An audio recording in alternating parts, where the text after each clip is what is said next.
Manjaro Application Utility. Donc, présentation entre parenthèses, et peut-être que vous le connaissez déjà. Moi, je viens de découvrir, je n'avais pas vu. Donc, je suis sur Manjaro KDE,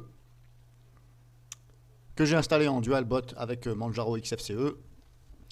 Donc, j'ai découvert ceci. Alors, qu'est-ce que c'est? C'est tout simplement un utilitaire, on va dire, sûrement conçu par l'équipe Manjaro. Ce sont, en fin de compte, c'est pour vous faire voir, vous montrer ce qu'ils appellent les applications utiles. Utiles dans l'ensemble. Voilà. Donc ils ont créé tout simplement, je pense, ils ont créé ça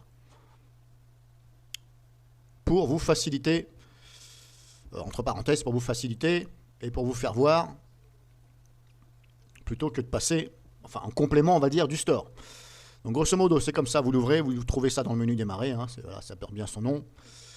Ici, en fin de compte, c'est un peu comme, je ne vais pas dire que c'est un peu comme les synaptiques, mais voilà, c'est un truc en plus que du store.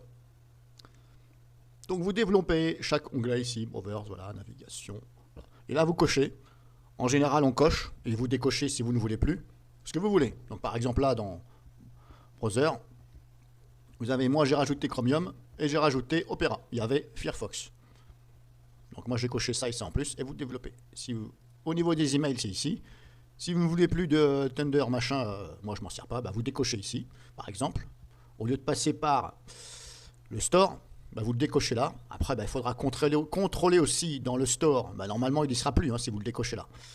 Et je dis normalement parce que moi, je suis passé par le store. Je n'avais pas vu ça au début. C'est maintenant que je viens de découvrir ça. Donc ça.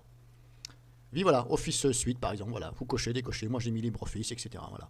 C'est bien classé. Office Application. Là, vous avez ça. Text Editor. Printing, PDF, graphic creating, etc. etc.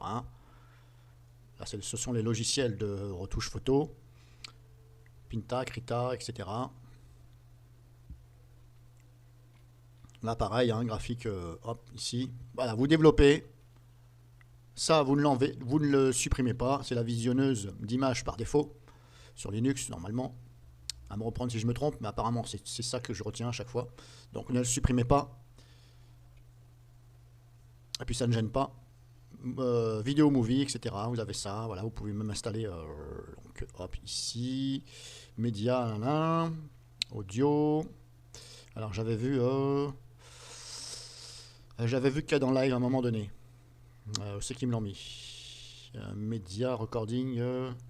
Voilà, il est là. Il est dans Média, recording, editing. Donc là, vous avez qu'à dans live ici. Bon, moi je ne l'ai pas installé parce que je me sers de Olive. Olive, il est un peu moins complet, mais il est plus rapide, je trouve. Plus rapide au niveau du montage. Il n'y a pas besoin d'attendre que ça charge, etc. Dès que vous mettez sur la piste, hop, vous pouvez mettre en lecture directe. Ça ne saccade pas.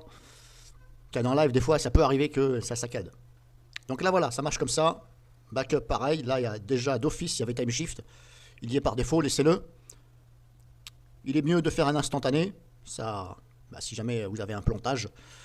Vous allez donc pouvoir restaurer votre Linux depuis un autre Linux USB. Surtout si, ici, votre Linux que vous n'arrivez plus à le faire démarrer, il va falloir booter sur un Linux. Vous prenez Linux Mint, par exemple. Voilà.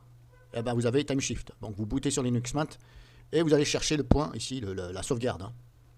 Et vous lui dites de remettre tout sur le Linux ici, pas sur le Linux où il y a votre clé USB, pas sur Linux Mint, sur le disque dur qui a planté par exemple. Donc voilà, ça marche comme ça, c'est pas dur. Et puis ensuite, pour tout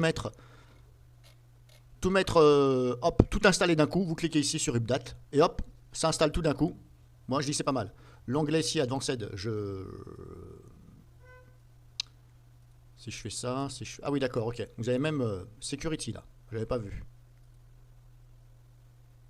Vous avez VeraCrypt aussi. Mais ça, voilà. C'est bien spécifié, c'est un onglet avancé. System Tool, on a ça. Moi, j'ai mis ça. Etcher. C'est à vous de regarder. Donc, n'oubliez pas, vous avez ici l'onglet avancé. Reset, j'ai pas testé. Est-ce que quand vous faites reset, est-ce que ça désinstalle tout, ça remet tout comme avant? J'en sais rien. Voilà, enfin bon, il est là. Pour l'instant, n'y touchez pas. Puis après, une fois que c'est fait, tout est fermé. Ça vous évitera de chercher partout dans le store, etc. Quoique le store, il est bien aussi, il n'y a pas de souci. Mais voilà, j'ai vu ça. Maintenant, pourquoi ils ont mis ça? Pourquoi par défaut il y a ça plus ce que je viens de vous montrer? Je ne peux pas vous dire, parce que généralement, ce que je viens de vous montrer, je pense qu'on peut le trouver ici. Au pire des cas, il faut ici activer, ici. Moi je le fais, mais libre à vous de le faire. Soit l'onglet OR ou l'onglet Snap. Donc vous lisez bien ce qui est marqué Snap. Les paquets sont maintenus par leur éditeur, donc là il n'y a pas de souci, il n'y a pas de risque. Mais OR, apparemment c'est marqué OR est maintenu par la communauté. Il est présent des risques potentiels. Alors ça ne veut pas dire risque potentiel, ça ne veut pas dire virus. Après, on ne sait pas, hein. Moi je ne sais pas qui c'est qui fait ça, la communauté. Maintenant, il suffit que la personne ait mal codé et qu'elle ait fait des boulettes et que ça vous pète votre système Linux. Voilà, c'est peut-être ce que ça veut dire aussi. Voilà, peut-être. Donc moi pour l'instant je l'ai mis parce que pour installer Olive Video Editor, il faut que je l'active, mais là je vais l'enlever.